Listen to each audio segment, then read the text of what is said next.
Salutations de la communauté des disciples du Christ vivant en ce vendredi de la 31e semaine du temps ordinaire, année liturgique A. Évangile de Jésus-Christ selon saint Luc, au chapitre 16, les versets 1 à 8.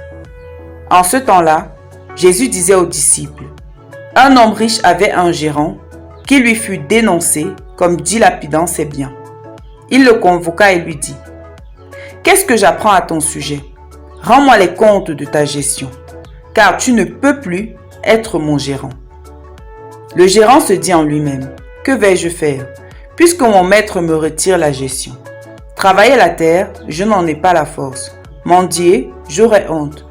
Je sais ce que je vais faire, pour qu'une fois renvoyé de ma gérance, des gens m'accueillent chez eux. Il fit alors venir, un par un, ceux qui avaient des dettes envers son maître. Il demanda au premier: combien dois-tu à mon maître? Il répondit: 100 barils d'huile. Le gérant lui dit: voici ton reçu, vite, assieds-toi et écris 50. Puis il demanda à un autre: et toi, combien dois-tu? Il répondit: 100 sacs de blé.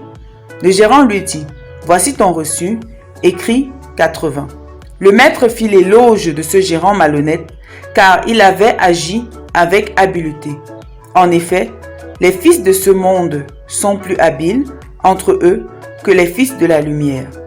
Acclamons la parole de Dieu. Méditation.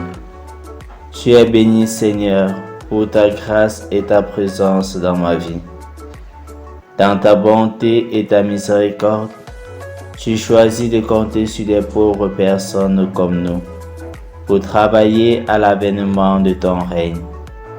Tu veux que notre cœur soit entièrement habité par toi, afin de nous permettre d'éviter les pièges de l'argent et les richesses de ce monde. Ce matin, en effet, à travers la parabole du gérant malhonnête que tu nous donnes de méditer, tu nous mets en garde contre la mauvaise gestion des biens que nous recevons de toi.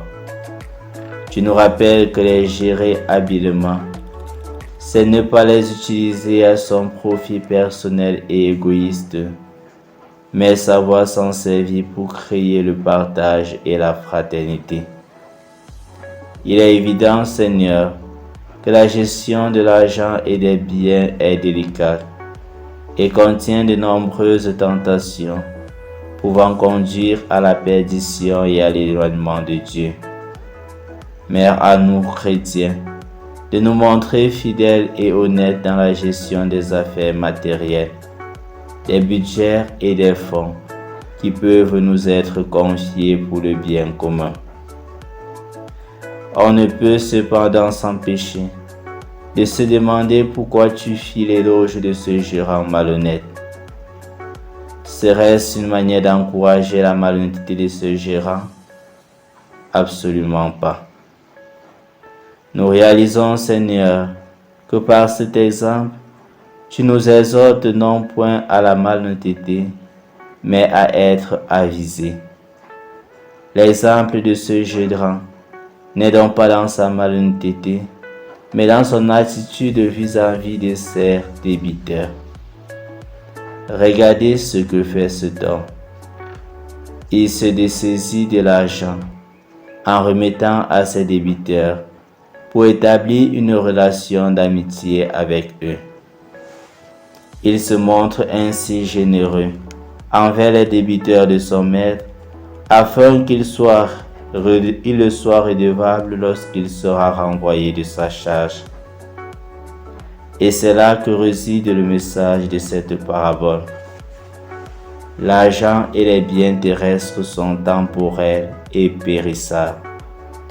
Nous devons apprendre à nous en servir pour pouvoir gagner des amis qui nous accueilleront dans le royaume des cieux. Car lorsque notre vie prendra fin, cela ne nous sera plus d'aucune importance. Ce qui pourra nous être utile, c'est le bien que nous aurons pu faire à nos frères et sœurs à travers cela. Prions. Seigneur Dieu Tout-Puissant, Garde-nous dans cette conscience que tout vient de toi, afin que nous puissions toujours faire usage de ce que nous recevons de toi en vue du service de nos frères et sœurs. Aide-nous à entrer à ta suite dans cette dynamique du don de nous-mêmes et du partage de ce que nous possédons pour construire un monde toujours plus juste et fraternel. Intercession. Prions pour tous ceux et celles qui sont chargés de la gestion des biens publics, afin qu'ils ne soient pas tentés par la recherche de leur propre intérêt, mais travaillent pour le bien de tous. Exercice spirituel. Faire un acte de charité au cours de la journée en vue de participer à la vie même de Dieu qui est pure charité.